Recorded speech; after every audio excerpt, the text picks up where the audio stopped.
A gente fala de economia agora. O Banco Central divulgou há pouco as projeções do mercado para a economia, justamente. A gente recebe agora a Denise Campos de Toledo. Qual a expectativa, Denise, com o avanço do IPCA 15 e também com a decisão do Copom?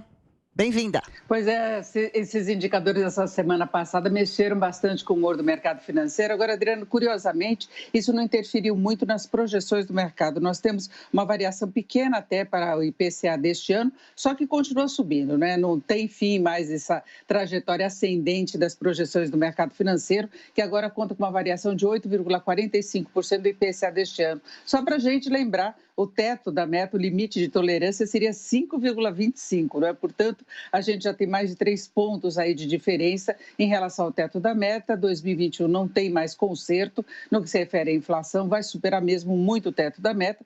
Agora, para o ano que vem, o mercado elevou mais um pouquinho a projeção do IPCA agora para 4,12. E esse é o grande ponto de preocupação, porque a projeção, o centro da meta do ano que vem é 3,5%. Só que o mercado, mesmo com essas novas pressões inflacionárias, com a revisão das projeções, continua trabalhando com a mesma previsão de Selic da semana passada, que ela chega ao final deste ano em 8,25% e no ano que vem em 8,5%. Isso tem muito a ver com a sinalização dada pelo Banco Central. Vale lembrar que antes da reunião, exatamente por esse comportamento da inflação, o mercado vinha trabalhando com a possibilidade de aumento da Selic de 1,25 até 1,5 ponto percentual na reunião da semana passada. Aí o presidente do BC, Roberto Campos Neto, indicou que ele não vai alterar o plano de voo só por causa de índices mais pressionados. Ele ainda acha que a inflação em alta é decorrente muito de choques pontuais. Então, aumento da tarifa de energia, aumento de preço de commodities do exterior, depois algum choque relacionado à safra agrícola aqui no Brasil por fatores climáticos, mas em algum momento a inflação vai começar a ceder. E o Banco Central sinalizou a continuidade dessa dosagem, né, de aumento de 1 ponto na Selic. E aí daria exatamente isso, 8,25%, que o mercado está prevendo para a Selic no fechamento deste ano. Agora, o próprio BC deixou em aberta a possibilidade de alterar essa trajetória, dependendo do comportamento da inflação. Então, amanhã sai a ata da reunião da semana passada, com mais detalhes a respeito dessa avaliação de cenário por parte do Banco Central, e aí talvez o mercado possa formatar melhor as expectativas. Agora, em relação ao crescimento, o mercado fez mais uma pequena alteração das projeções para o ano que vem. Para este ano, continua prevendo uma expansão da economia de 5,04%, para o ano que vem cortou de 1,63% para 1,57%.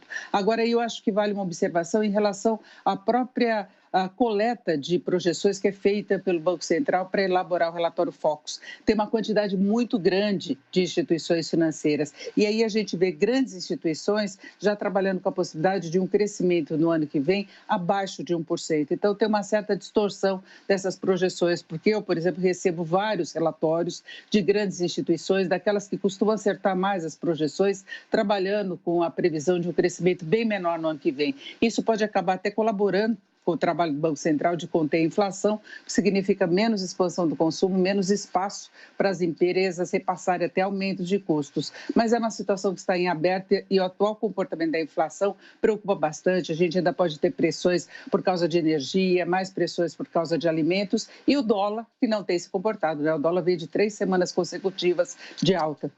Pois é, eu ia te perguntar justamente sobre isso, né, Denise? Sobre essa escalada do dólar subindo há 3 semanas. Onde isso vai parar? Quais as expectativas agora para essa semana? Começa hoje, Denise.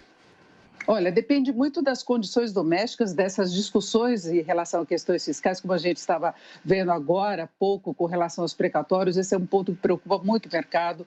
O desfecho dessa negociação toda pode interferir muito nas expectativas em relação à evolução das contas públicas, em relação à responsabilidade fiscal, o foco no ajuste. Nós temos a questão da reforma do IR, que provavelmente não vai ser resolvida neste ano. As indicações do relator é que ele vai ouvir muita gente, inclusive hoje tem uma reunião com o ministro Paulo Guedes para tentar saber exatamente quais são as consequências dessa reforma, que gera preocupações aí e críticas do lado empresarial, de especialistas, estados e municípios, e o governo conta com isso para arrecadar aquela taxação de lucros e dividendos. Então, tem muita coisa pegando do lado fiscal. No cenário externo, se observa a questão da Evergrande ainda, que está com peso menor dos negócios. Hoje nós temos um movimento externo favorável, positivo, mas com o dólar ainda em alta. E o dólar aqui no Brasil, ele cede, mas ele já está diminuindo um pouco a queda que foi registrada desde a abertura dos negócios hoje. Agora a cotação de venda do comercial passa um pouquinho dos R$ 5,32.